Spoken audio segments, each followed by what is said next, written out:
I prefer things simple, meaning not too many bits of furniture. I just like things clear. It just makes the rooms more visible and the light better, and there's less distraction. And especially if you have a limited palette, which we do, it sort of frees the mind a bit. Well, Louis Kahn said there's no architecture without natural light. And I mean, we're very lucky that the whole of this property has windows facing west. And because it's England, the weather's moving all the time, but it does make it very, very interesting light at different times of day or different seasons. It's actually just like a light box. I'm originally from Halifax in Yorkshire, so this isn't really my kind of countryside. But Catherine's siblings all have cottages near here in Gloucestershire, and of course it's very convenient to London. So, you know, we ended up choosing a place here. What attracted me was that there are so many different buildings from so many different periods. It was called a disordered farmyard. That's an actual proper term in the local vernacular architectural handbook. None of the buildings are set at right angles to each other. They're all at different degrees, which I find also curious. I mean, they're centered around the pond, which predates the house. The house is 1612 or 1611, and the pond is medieval. It was put in by the monks who had a monastery about 20 miles away. And it's stocked with European carp, which was to feed the monks.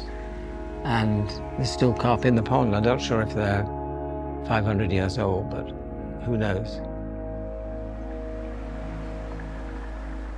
It's the centerpiece, really, the pond, because we have outdoor meals there with this marble table that we designed.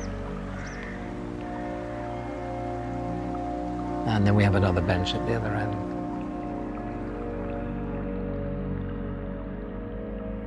I think you take everything in when you're designing. You take the landscape around you is one of the key things, and you know, the same greens and browns, those colors seep into the interior if you've got white walls.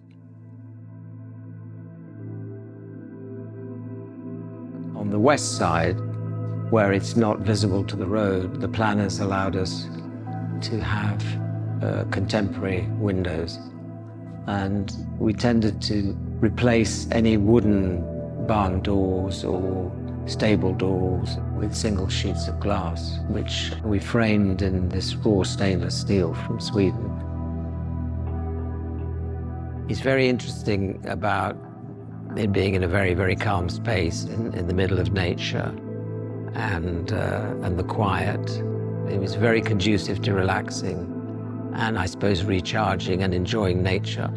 But I find it very, very difficult to design down here because it's so relaxing. You know, in London, I have a basement room without windows. I'm looking at a blank wall, and that's the most creative thing for me. I mean, apart from the fact that you design wherever you are, really. I mean, you're always thinking about design. It's just the actual putting it into motion happens in a basement office. Where are you? This is a book that Dejan Sijic has written about my career, and yeah, but it's quite nice because it talks about my family and my school days and things like that and where it comes from. It's not called a biography, it's called Making Life Simpler, but it's quite a good review of the last 70 years. He didn't really interview me because I've known him for 40 years. And of course, I was a bit surprised he didn't want to interview me. I thought, you know, I was longing to tell him things that he didn't know, but yeah, it's very much an architectural biography, not a lifetime one. But the place does surprise me, having lived here for some years. I think it's just understanding being in nature and the everyday changes and the subtlety. And you just become more sensitive to the changes, the seasonal changes and daily changes during each season. It almost takes on a spiritual feel for for me, this sort of silence and being close to nature and having the space. It's really a privilege.